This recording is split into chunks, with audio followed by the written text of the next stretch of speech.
Olá pessoal, eu sou Pedro Brandão, professor de língua portuguesa formado pela PUC do Rio de Janeiro. Começa agora mais uma videoaula do nosso canal Português Papo Cabeça.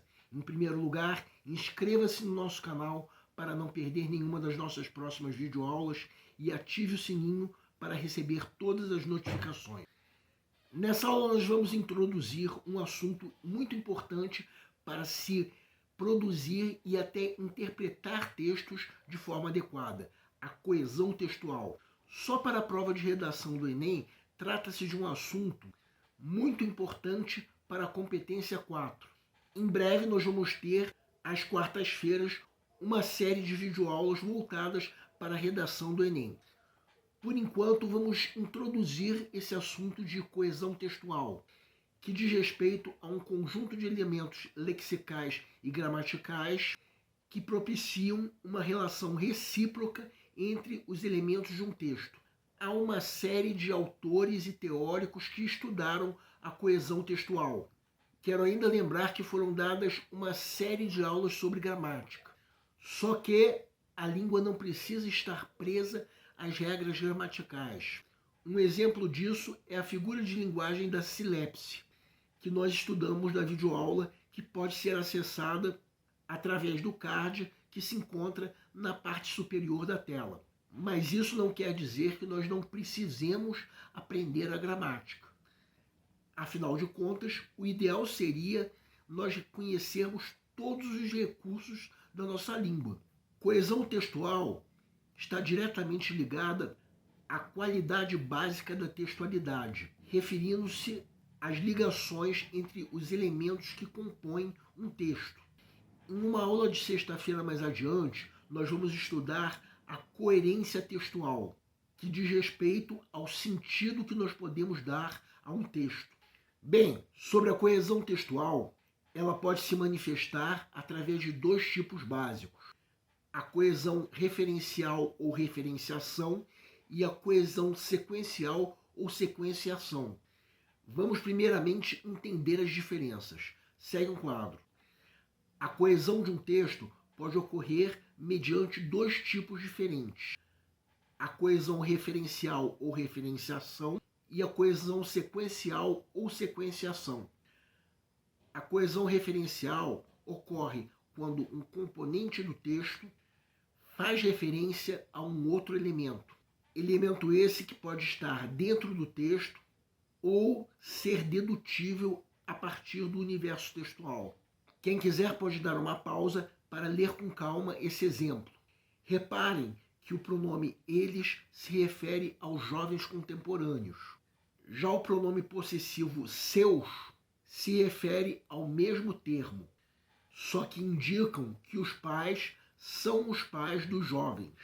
Quem quiser pode dar uma pausa.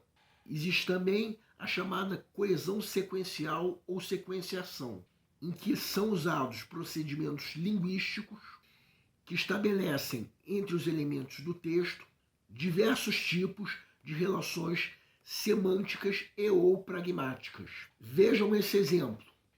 Reparem que não foi usado nenhum componente para se referir a outro elemento, como ocorre na coesão referencial, já que o sentido do texto já deixa claro, entre outras coisas, que a plateia mencionada é a plateia do show. Vejam como esse texto ficaria se fosse usada a coesão referencial. Quem quiser pode dar uma pausa. Reparem que foram usados alguns termos desnecessários. No caso, esses que nós estamos destacando em vermelho. No caso desse texto, a forma de coesão sequencial economizou palavras sem mudar o sentido do texto. Mas posso adiantar que isso nem sempre acontece. Bem, o assunto de coesão textual é muito complexo. Essa é apenas a aula introdutória, sendo que, no caso dessa aula, é suficiente para se resolver alguns tipos de questões de concurso, como essa que nós vamos comentar agora. Segue um quadro. Cotec 2022 adaptado. O que eu vim fazer aqui?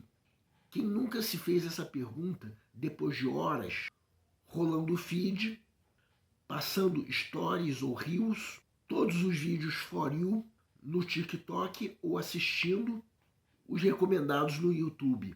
Das muitas horas que passamos conectados, em quantas nós sabemos exatamente o que estamos fazendo? Somos o país mais conectado do mundo, com mais de 9 horas gastas na internet.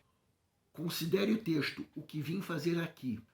O termo "aqui" se refere denotativamente ao Brasil conectado, B, ao detox digital, C, às redes sociais, D, à geladeira aberta, E, a uma excursão.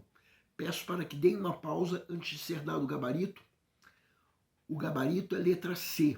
Bem, essa questão está adaptada, porque na prova mesmo vem um texto muito maior do que esse que nós estamos apresentando agora. Fica fácil de eliminar as alternativas B, D e E, apesar de que tais alternativas se referem a elementos que aparecem mais adiante no texto. Só que o fato é o seguinte: nós não precisamos ler o resto do texto para eliminarmos essas alternativas. O termo "aqui" se refere visivelmente ao momento em que um indivíduo está navegando nas redes sociais. No máximo, nós podemos ficar na dúvida entre as alternativas A e C, só que as outras três são facilmente elimináveis. Nem é preciso ler o resto do texto.